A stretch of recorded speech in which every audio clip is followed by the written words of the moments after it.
Formula 491.7 Soul Revival, and today, special guest in the studio, Mr. Peter Bond, the organizer of the Atlantic City Jazz Festival. How you doing today, sir? Very good, very good. Thanks for having me. Yes, sir. So, first of all, I just want to say thank you for taking your time out to give us some information. Let's start with, when did the Jazz Festival start? How did you create that? Back in 2017, Okay. Brunell Brown, my partner, and I met with the mayor at that time, Don Guardian, and we talked about bringing a festival to Atlantic City. First, we talked about doing Bader Field and some other outdoor venues. He was excited about it, but we couldn't find the right venue. We went to Surf Stadium. It wasn't what we wanted to do.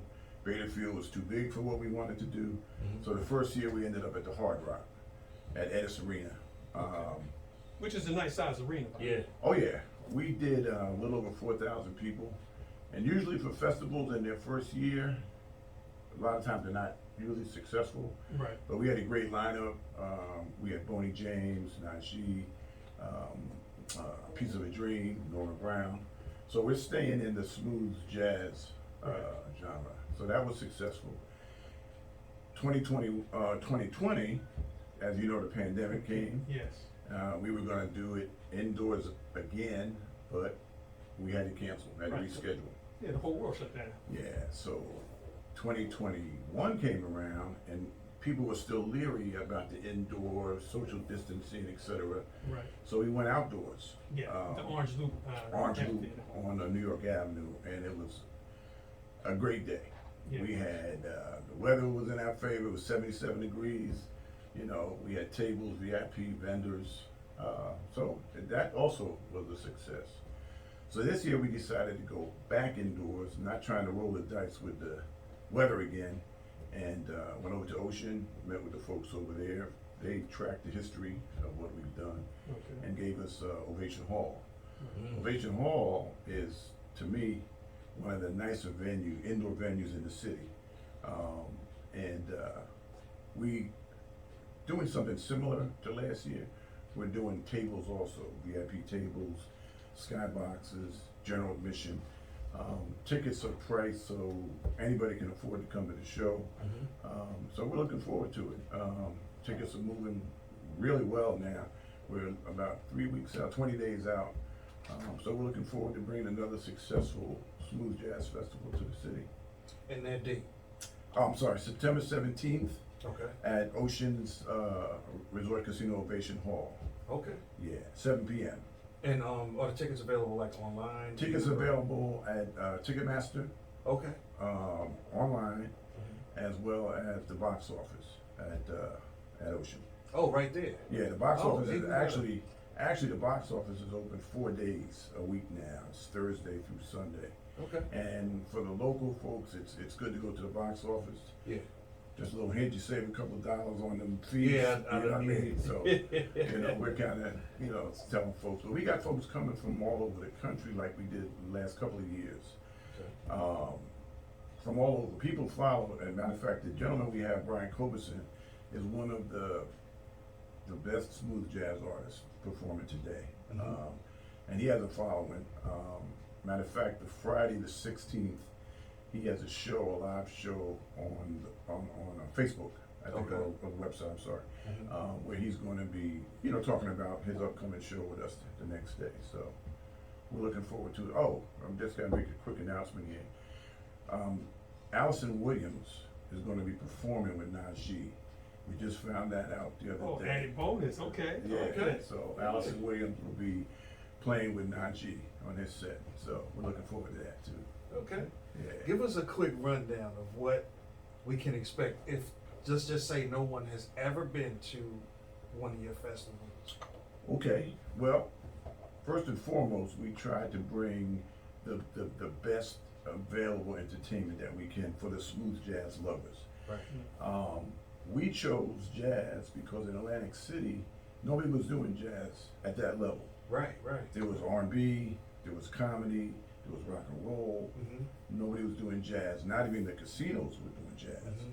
So we found a niche that has been working for us and will continue to work. I mean, this is our third year, but what you should expect is a quality show, quality entertainment, and a crowd that is mature, a crowd Right. that is happy, upbeat, looking forward to having a good time. A lot of people have met from different parts of the country. We have a massive mailing list, and people, actually thank us for what we're doing. Now, there's other festivals around, Berks, Rehoboth, Capitol. Atlantic City is a destination. Right. Some of those other places that put on fantastic shows, they're like outside somewhere on a farm, on a farmland or in the woods somewhere.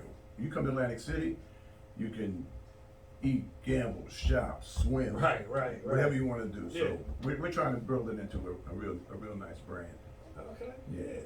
I'll tell you what I personally like, from my first-hand experience last year.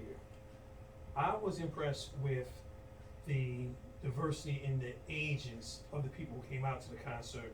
Exactly. And another great thing about it was the artist lineup were a lot of artists in the neo-soul genre who are trying to transition to their next phase of their career and touch into the jazz audience, because Correct. it seems to me that a lot of what I call jazz purists, they were not overly welcome to the R&B singers Right. and neo-soul singers Right. coming into the event, but it's a nice bridging of the gap Absolutely. between traditional artists, because a lot of them are now playing contemporary music in their jazz format sets. So it's a Absolutely. nice marriage of the groups coming Absolutely. together and those people getting I to agree. mingle amongst each other. I I love agree. that. A little story about last year why we had so many acts. We originally had contracted Brian Coberson for last year, Okay. but he canceled all of his East Coast dates. He didn't want to travel. They were still on the edge of COVID. Right. So we added a lineup that was pretty intensive. We had Yeah. Bob James, Mhm. Everett Harp, Alex Munoz, Marion Meadows, Piece of a Dream. So there was a little taste of everything for the different, Palate, taste yeah. buds. Right. Yeah. So I do like that fusion you was just speaking on, Abel, with the neo soul and the jazz, Yeah. because it's a nice gel. well, we're gonna probably in four, the fourth one, we're gonna infuse a little bit of that into it, so we can get maybe even a little combined demographic, because right now we're 45 plus, but I'm gonna get some of that 30 up. Right. You know. And they're out there. Yeah, Yeah, they are. we had a shot. We almost added Kindred, Now that would have been a good lineup. but they weren't available. Okay. So if you're listening, next year. Not mad at that at all. Now the lineup that you have for this year, you have Jeff Bradshaw making a return back, because he was there last year. He was phenomenal. We had to do that. He had one of the best shows, and he gave us a little taste of it the night before when he had his Right. I don't want to call it open mic, but when he had his open to the artists he knew to come up Right. and just perform a little something. Over at the Bourrée. Yeah. Yeah. Jeff did such a phenomenal job that we talked about bringing him back, and we did. Jeff, to me, stole the show. I mean, we had great artists last year, but Mhm. Jeff, when he walked the literally crowd, walked through the crowd. walked through Yes. the crowd playing, and I'm looking forward to him coming back, as well as Patty Jackson. Patty Yes, Jackson Patty Jackson has been one our of the most staple. phenomenal hosts. Yeah, host. And a gentleman named Michael Tozzi, out of Pennsylvania. He's had his own jazz stuff. He's on iHeartRadio. So we're trying to involve as many different folks as we can to make this a success. Well, you did a great job last year. I'm expecting this year to do just as well. I'm expecting a little bit of a different demographic since you're bringing it back indoors. Correct. Because last year it was really a festival feel to it. It was. I mean, and it was a beautiful day. The pictures I have of the audience going as far back as the eye can see, Yeah. that was special. But a little story about what happened that day. The fire marshal came through, and he said we had to move some of the people because of the egress. So we really couldn't go back there because it really wasn't big enough Right. for what we wanted to do. But to your point, the festival with the vendors and the food and the tables and the You had a VIP, cigar area too. Yeah, That was we did. Really? We did. Yeah, and unfortunately, we can't bring That element. that Right, right. Even the food vendors we can't bring back Are indoors. they gonna let you do that either? No, the casinos ain't letting you bring all the food in. Oh, there, no, they gotta you make know. them money for their restaurants. I get it. I get it. Yeah. But what we're doing this year, we're adding a little diversity to our vendors. We have, Royal Caribbean coming in, Sandals, you know, to offer some vacation packages. We're gonna give away a cruise. So we kinda got away from the clothing line this year and trying to do some stuff that people may wanna look into, you know. Right. We'll be selling that t-shirt. Shameless plug. We'll be No selling shame, t-shirts. No, it's no shame at all. No. Because Yeah. that helps support to continue to bring the festivals the following year, Yeah, so yeah. gotta support that. And we wanna start, what I can give away about next year is that, we have the date Right. already, Okay, September 16th, you know, next year, and we'll be returning to, well, Ocean. let me ask you this, since the outdoor aspect of it went so well, do you think you would ever consider doing another one later on down the line? Because the summertime, it all just came together so well. Yes, we are gonna take a hard look at that, Right, but there's also a difference in the cost factor Yeah. when you're outside. Right. Outside, when we converted that lot basically into an amphitheater. because I'm gonna be honest with you, that lot has been there forever, and the Right. idea of having something that big, I never would have thought that it could have happened, but you made it happen. Well, people were calling, talking about, well, where is Orange Loop? Where's the venue? I I've was never one of seen the it people. before, right? I had one guy call who actually Googled it and saw the picture of the parking lot. And Yeah. he said, so this is a parking lot? I said, it is, but we're converting it into an amphitheater, Yeah. which we did. So, yeah, it worked, especially for it being the first time they ever did anything there like that. No, And the first time people have traveled and found the place. So that was a testament to how we promoted it. One thing I want to talk about, the importance of promoters of any type of festival or event, the money that it generates and brings to the local economy. Let's talk about that. Well, I do want to talk about that because we do bring revenue to the city. Okay, we haven't really talked with the city officials or created anybody about this yet, but the folks that come, they spend money. Right. Yeah, they do. They hotel rooms, restaurants, shopping, Right. gaming. Right. So we're bringing revenue to the city each time we do these, and that should be recognized. I'll just think say so. it like that. Should be Yeah, Because because you recognized. got one thing- people that's just not going home after the show. All right, Right, You know what I mean? Right. As where other places, that's typically what happens. Because one thing I want to emphasize when it comes to the local promoters and people who are aspiring to do what it is you do, understand that you play a role, not just in what you're doing for yourself, but you're creating revenue for other businesses in the community. Absolutely. So I want people to know that, don't think of you or your position as something small, you're just doing a show. No, you're bringing economic wealth to the community. Trust me, it's not just about the dollars for us. It's about what you said. Contribute. I've been in the Atlantic City area since 1980.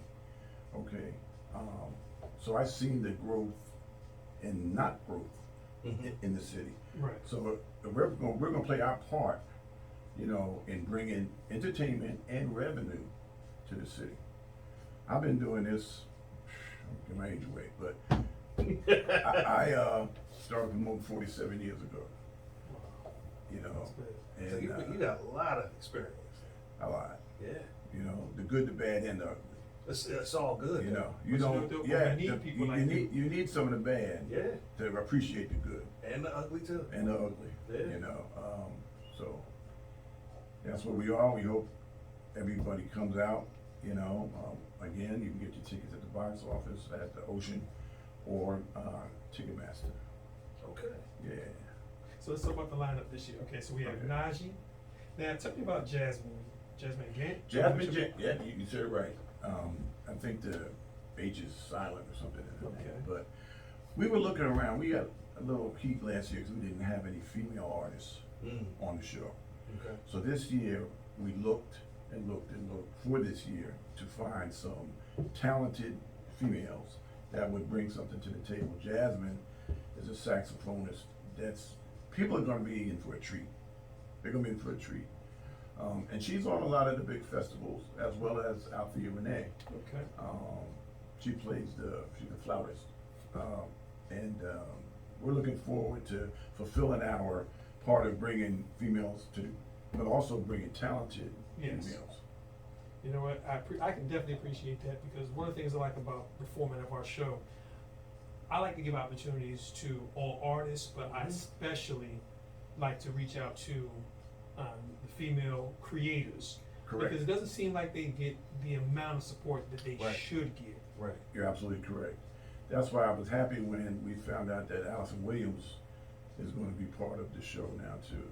You know, she's been around, she has some great hits, and she's been working with Najee on some tour dates, so we're blessed to have her part of our show. All right. Okay. Yeah, I think I'm gonna have to run out and get my tickets. come on. I'm telling you, and I might be a little biased because I'm speaking from the perspective of someone who was there and got to do a small part. My little small part, I'm tell you right now, you created a great moment in life for me, because I got to be on the same stage as some of the most profound artists in music, and Well, let me tell you something. I can't get any bigger than Some that. of our folks are still talking about what you did last year. And not only that, he played the whole day. We were supposed to have another DJ. Things happen. Things happened. Okay, but the job that you did was phenomenal. That's why there was no doubt that we were asking for you, you know, to come back and be part of this again. So we're happy that you're part of this with us, because the people, you had such a groove going on in between the sets. People were dancing and grooving to what you were playing while we were waiting for, Yeah. you know, and they commented about it. Yeah. We got comments about Yeah. you and what you did, so Oh, I we're happy to do appreciate this that. again, man, again. Well, Man, that's a major part though, Abel, because that keeps the tempo going. yeah.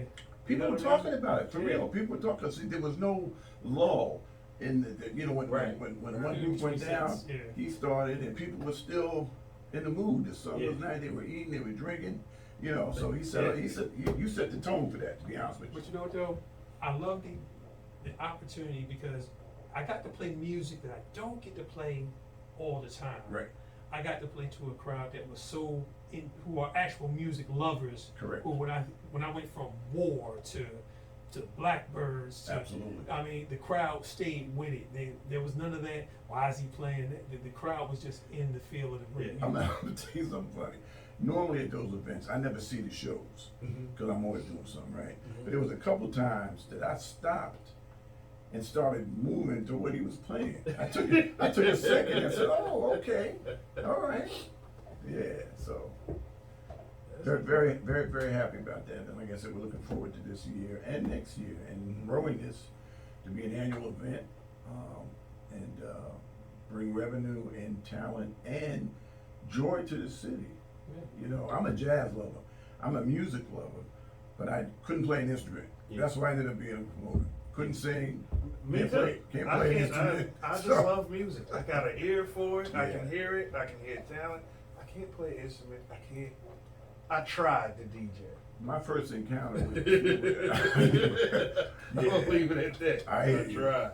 my first encounter with this whole concert promotion stuff was back in 1974.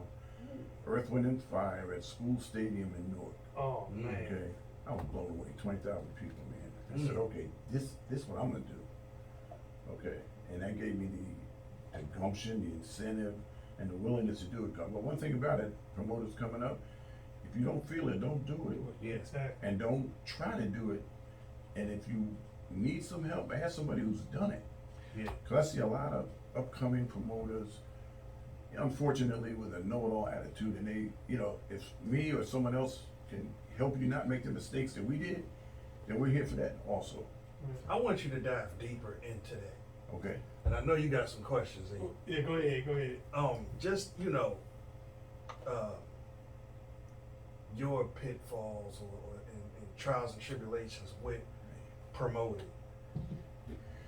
Competition, Okay. backstabbers, You know what? It's funny because we kind of touched on it on our last conversation with our last guest. Yeah. When we was talking about competitiveness in this whole thing. oh yeah, It's not a pretty business, but if you handle yourself with integrity, you gonna win out. Okay, there's a lot of folks who don't go into it for the right thing. They just look at the money. Right. I'm a sell this ticket. I'm gonna get 10,000 people. I'm gonna get paid. But it ain't that simple. The formula is not that simple. You have to pick the right venue, have the finance, and know how to promote it. Yeah. And a lot of folks don't have those steps in line. And then when they fail, they point fingers and they blame. So it could be, and it is, unfortunately, a cutthroat business. But we stay above the fray, man. We just do what we do. Yeah. Don't worry about what anybody else is doing. Just stay true to our game. Yeah, I think that's the most vital and important thing to just stay and do what you do and not worry about what everybody else does, because everybody doesn't, what they do works for them. Right. You know what I mean? You gotta do what works for And you. there's people who want to copycat. You know what I We run mean? into that a lot. But I found out, listen, some years ago, this old mentor of mine told me this, and it's just a real simple phrase. He said, somebody can steal your recipe, the food ain't gonna taste the same. Mm. You know what I mean? So a lot of people may try to emulate you or try to do what you do, but if you don't have the ingredients, the right ingredients, and know what you're doing, ain't gonna. And the right team. And the right team. Oh, no doubt, no doubt. It's not gonna be the same. I can sit here I all have- day. I do not disagree with any of what you Yeah. just said, because we've had conversations with a number of younger up and coming promoters, and a lot of them are trying to live by an image of what they see as the finished product. They don't go by the amount of work that you don't see to get to that finished product. So what would you recommend if you were to advise someone who is up and coming? What's something that you don't see that you think they should pay more attention to? Have a goal other than it just being about the money. Right. You know, because if it's just about the money, you might not get to that. You know, do your homework, do your due diligence, do your research about the artist, the venue, the time of year. I mean, a lot of things come into play. We picked September because the summer's over, Right. The weather's still good though. the weather's still good, and so we're staying in September. But if you gotta do your homework. You just can't say, well, you know what, I like this person's record and they're hot, I'm gonna get them and we're gonna make money. No, you really gotta do your homework and ask someone who did it before and was successful at doing it, and have a conversation with them. I talked to a guy years ago, he passed away, God rest his soul, a guy named Teddy Powell. He was one of the oldest promoters and best promoters that came up back in the 50s and 60s. Right. And I would go to Teddy's shows, I'd hang out with him, find out what he was doing, see how he was doing it. So I learned a lot. I was doing this when I was in my 20s, man. Good. And I learned a lot and made a lot of mistakes. Yeah. But I'm not making those same mistakes now. Right.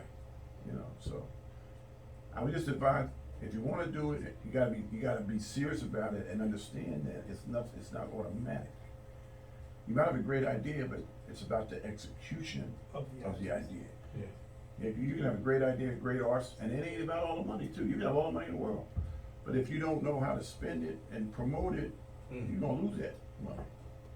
I could be here all day just soaking up knowledge. I'm being serious, man. I could just sit here all day and just soak up knowledge about promoters and promoting and the whole game and, you know, the pitfalls and Yeah. the failures, the accomplishments that I could sit here all day. But that's why we didn't wanna compete with the folks that are already doing stuff in certain genres down here.